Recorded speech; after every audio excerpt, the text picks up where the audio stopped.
At the Society of Ley Hunters moot at Sherborne in 2021, Simon Pelling mentioned finding that there was an alignment between the Brocken mountain in Germany, Hitler's Wolf's Lair, a central fortified command post, the Kremlin in Moscow, and Versailles.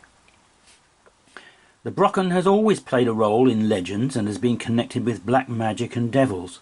Johann Wolfgang von Goethe took up the legend in his play Faust. The Wolf's Lair was a top-secret, high-security site in the Masurian woods about 8 kilometres 5 miles east of the East Prussian town of Rastenburg, now Kętrzyn, in present-day Poland, as a result of post-World War II territorial changes. Hitler may well have known of this line, as Wilhelm Turt published his book Germanic Sanctuaries about the Heiliger Linien, Holy Lines, in 1931. Alfred Watkins, the discoverer of lays, is all completely silent about this book, though it would be surprising if he didn't know of it, even though it was published after the Old Straight Track. The Kremlin in Moscow has been the centre of Russian politics through 3 different ideologies, but with seemingly similar extreme behaviour. It would not be surprising if Vladimir Putin also knows of the line, and has used it as Hitler may have done. Certainly both would seem to have been affected by it. Of course, this is nothing to do with the Russian people. They are great people who famous for music and poetry. It just seems to be the top people who have been affected by the line and effectively driven insane. Versailles was the seat of power for Louis XIV, and then the French Revolution with its cruelties. It seems to be lucky for the French that the seat of political power was moved to Paris. In 1926, 2 Anglican priests, Gilbert Shaw and Dom Robert Petitpierre, who were based at St Paul's Missionary College in the Lincolnshire village of Burgh le Marsh, claim to have made a startling discovery. For reasons that remain unclear, they believed that the Soviet Union was causing and prolonging the general strike by directing psychic energy along a ley that entered Britain on the Lincolnshire coast. Petitpierre explains, "During that year, we discovered quite intense psychic pressures passing through the college chapel, and so far as we could ascertain, coming from the east. The ley then ran through Cock Hill, a pagan Saxon burial mound near to the church, and carried on to somewhere in Snowdonia. The 2 priests paid a visit to Cock Hill, where they exorcised the Saxon mound, believing they had cut off the negative psychic influence of the Bolsheviks. I found an east-running ley running through Burgh le Marsh Church and Cock Hill when I was on holiday in that village in 1989. Looking at a globe, it seems likely that it will also go through Hitler's Fort Wolf, or whatever was there before, though of course this is not accurate enough to be certain. It does not point at Moscow as I thought it might." We were in a holiday cottage, which was a converted windmill. Cock Hill was almost next door, and a local walk leaflet had this information. The mound is an ancient tumulus called Cock Hill. This was excavated in 1933 and was found to contain a pagan Saxon burial of about 600 AD. It's thought that the mound was subsequently heightened, leaving a shallow depression in the top, which was probably used as a cockpit, as some pieces of clay pipe and slate pencil were found.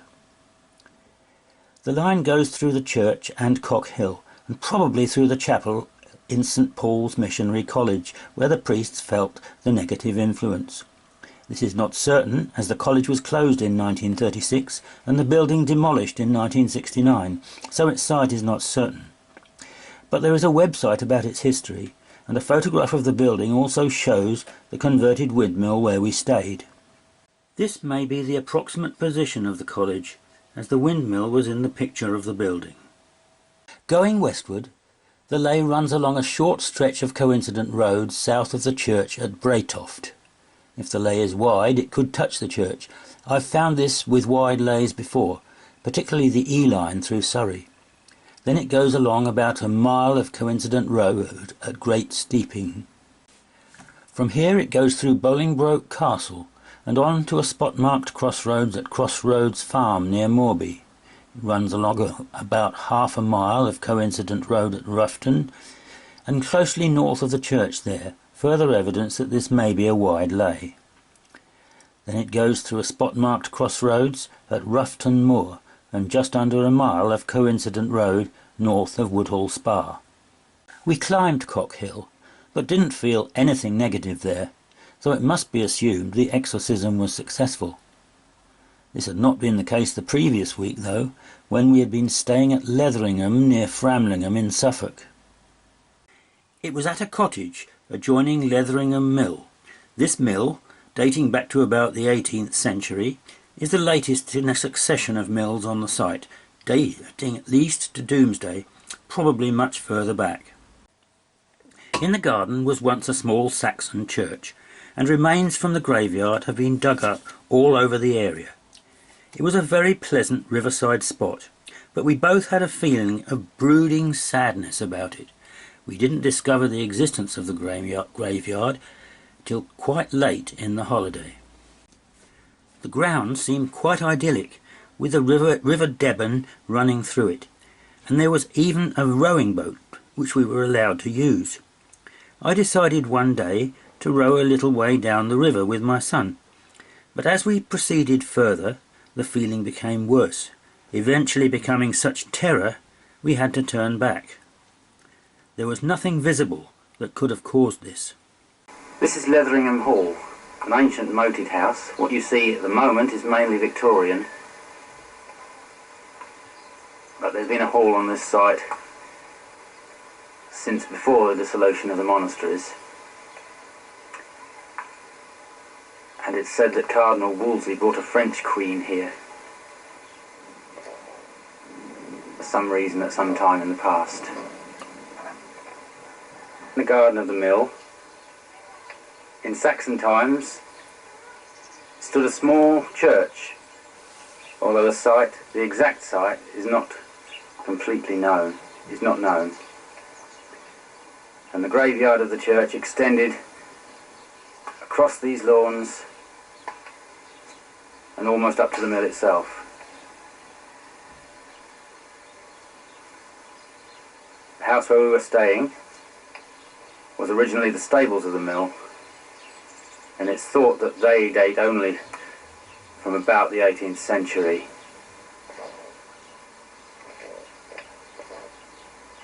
So the cemetery could have extended over this entire piece of ground.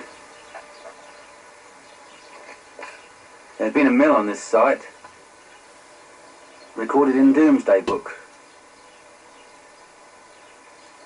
but this present building only dates from the 18th century.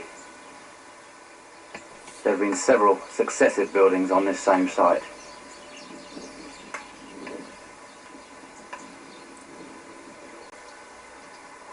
Here at the mill house, sometime during the 17th century,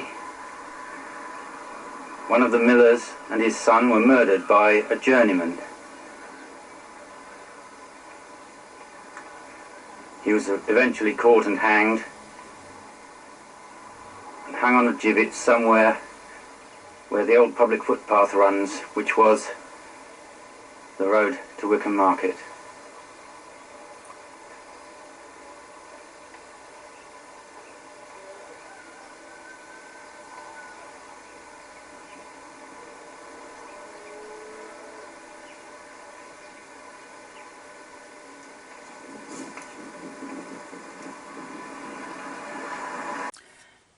However, there were a number of interesting leys.